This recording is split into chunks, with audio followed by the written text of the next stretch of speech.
ने ब्रज में रहकर बहुत लीलाएं ऐसी की जो अभिमान को ठिकाने लगाने के लिए थी। उन्हीं में से एक लीला थी गिरिराज गोवर्धन की लीला, गोवर्धन पूजन जो भगवान ने कराया। देखो, गुरु जी हमारे यहाँ हैं, गुरु गोविंद हमारे यहाँ है, माता पिता हमारे यहाँ है, और हम उनका आदर न करें, हम उनका पूजन न करें तो पाप लगता है। ब्रजवासी कृष्ण को भगवान नहीं मानते, ब्रजवासी अपना सखा मानते, अपना परिवारी जन मानते, और इसलिए ब्रजवासी कभी कन्हैया की पूजा नहीं करते। पर कृष्ण इस बात को जानते हैं कि अगर ये पूजा नहीं करेंगे तो इन्हें ठीक नहीं होगा। तो भगवान ने गिरिराज के रूप में अपनी पूजा कराई। और दूसरा मैसेज ये भी है, गिरिराज के रूप में प्रकृति की पूजा कराई। सबसे ब्यूटीफुल अगर कोई कुछ देती है तो वो प्रकृति देती है, और प्रकृति जब देती है तो ये नहीं पूछती कि बदले में तुम हमको क्या दोगे। मनुष्य किसी को चाय भी पिलाए तो उसको चाय पिलाता है आजकल, तो पहले तो सबको पिलाते थे चाय पानी, अब तो वो भी नहीं पिलाते, अब तो उसी को पिलाते हैं जिससे कोई बेनिफिट मिलने वाला हो। जिससे बेनिफिट न मिले बोला बिजी है, और फोन को उसमें रख देते बिजी वाले टोन में, कहते उठाते ही नहीं है, क्यों, कोई काम ही नहीं इनसे।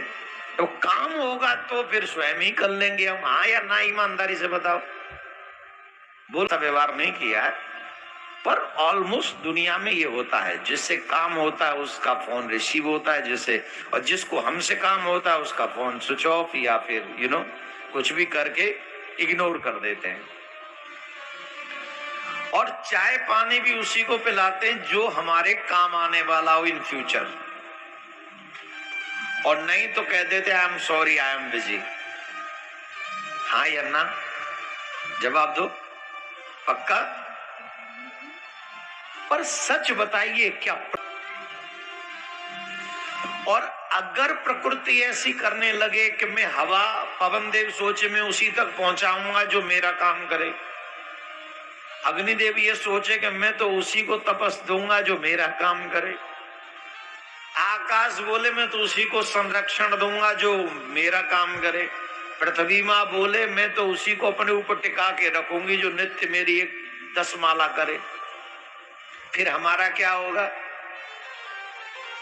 एक बात मुझे याद आ रही है, बहुत अच्छी, त्याग किए बगैर किसी का भी उद्धार कल्याण नहीं हो सकता, ये कंफर्म बात है, आप नोट कर लीजिए। बहुत दूर पीछे लोग जो खड़े हैं, मेरा आग्रह है आप बैठ जाइए, क्योंकि आप खड़े रहेंगे तो कुछ और लोग आके खड़े हो जाएंगे। और आपको पता है अभी 5:15 हो रहे हैं, तो अभी तो लोग 6:30 बजे तक आएंगे, और आज तो वैसे ही रविवार है, तो आज तो जाना तो किसी को है ही नहीं जल्दी,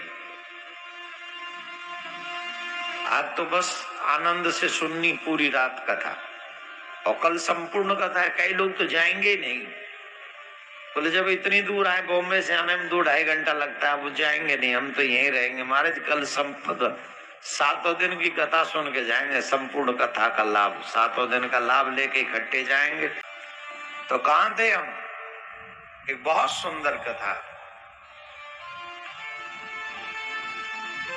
एक बार पृथ्वी माँ ने एक वृक्ष से कहा,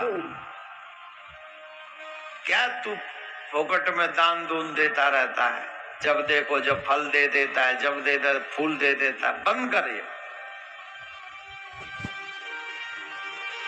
तो वृक्ष ने कहा, माँ ये मेरा प्राकृतिक स्वभाव है, ये स्वभाव मैंने बनाया नहीं है, ये स्वभाव मेरा प्राकृतिक स्वभाव है कि मैं फल भी देता हूं और फूल भी देता हूं। माँ बोली, देख मैं तुझे अपने रस से संचित करके बड़ा करती हूं, अपने कंट्रोल में रखकर तुझे सींचती हूं, अपने ऊपर तुझे संभालती हूं, और तू इन सबको फल फूल बांटता रहता है। ये त्याग की भावना बंद कर, सब्र संभाल के रखा कर, ये तो तेरा धन है।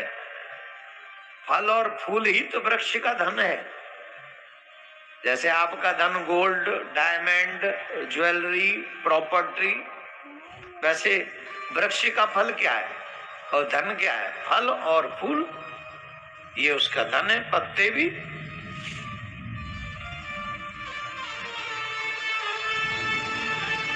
वृक्ष ने कहा मां मैं अपना स्वभाव नहीं बदल सकता। ने कहा कि तू जानता है ना, तू मेरा ही बच्चा है। अगर तूने मेरी बात नहीं मानी तो एक बार नोट कर ले, मैं तुझे सुखा दूंगी, समाप्त कर दूंगी। बोले मां आपको जो करना है आप कीजिए, पर मैं अपना स्वभाव नहीं बदल सकता। मेरा स्वभाव है देने का, मैं अपने इस स्वभाव में बदलाव नहीं करूंगा। पृथ्वी माँ को गुस्सा आ गया। पृथ्वी माँ ने कहा मैं देखती हूं तू कैसे देता है। पतझड़ आ गया, सारे पत्ते सूख गए, झड़ गए, वृक्ष पे फल नहीं लगे, वृक्ष पे फूल नहीं लगे। यूं फूल के लकड़ी जैसा ढूंढ खड़ा रहा। तब पृथ्वी माँ ने कहा अब कैसा लग रहा है, अब क्या देगा? तू तो कहता था कि मेरा देने का स्वभाव है, अब बता, न तो फल बचे, न फूल बचे, न पत्ते बचे, अब क्या देगा?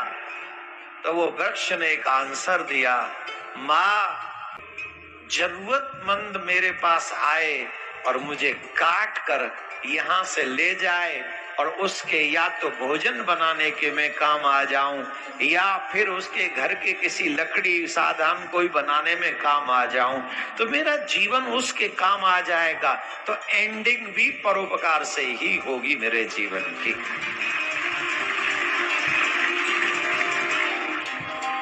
मैं चाहता हूं कि मेरा ये जो खड़ा है ना बिना पत्ते बिना फल का शेष भाग, ये भी जनमानस के काम आ जाए, यही मैं चाहता हूं। पृथ्वी मां प्रसन्न हो गई।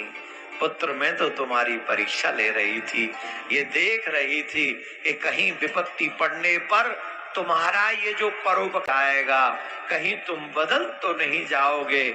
आज मुझे गर्व है कि मेरा पुत्र ऐसा है कि अपने प्राण भी देगा तो किसके लिए? परोपकार के लिए देगा। मैं तुम पर गर्व करती हूँ। और फिर महाराज बसंत आ गया, फिर हरे हरे पत्ते आ गए।